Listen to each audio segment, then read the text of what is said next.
Parfois, suite à une rupture, on dit je peux plus faire confiance à personne. C'est pas tout à fait ça, parce qu'il y a rupture et rupture. Il y a des ruptures où vous avez beaucoup souffert, vous êtes disputé, etc. Et puis un des deux a pris la décision d'arrêter, ce qui fait qu'on n'est jamais prêt à ce que ça se termine. Alors là, c'est une rupture qui est difficile, mais tout le passé permet d'avoir une cohérence dans la suite des événements. Alors qu'il y a des ruptures où la personne pense qu'elle est heureuse, vraiment heureuse. Et quand l'autre lui dit j'en peux plus, c'est horrible, etc., il y a un étonnement réel.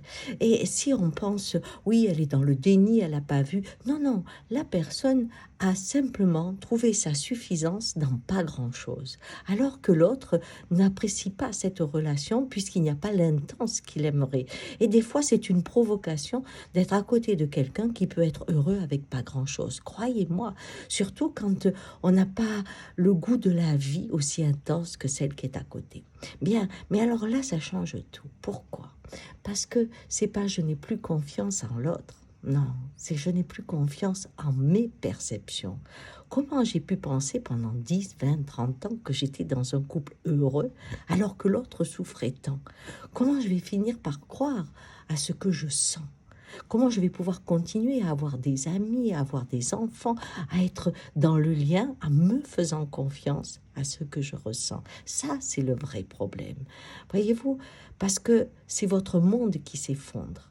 Alors que dans l'autre cas, vous pouvez retourner à des moments où vous vous êtes disputé, vous vous êtes fait mal, etc. Et vous êtes quand même resté pour diverses raisons. Mais là, vous pouvez trouver une façon de reprendre pied. Mais dans le cas dont je vous parle, c'est beaucoup plus difficile. Il faut à ce moment-là regarder quelle image vous avez de vous et qu'est-ce que vous osez demander à la vie. Et que cette capacité à se contenter de peu, c'est ça votre richesse. Où que vous soyez, vos perceptions, à votre façon, vous ouvrent des chemins heureux, qu'importe s'ils ne sont pas partagés. C'est ce que vous vivez.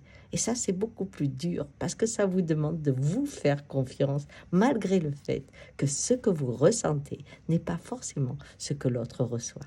Allez, ciao!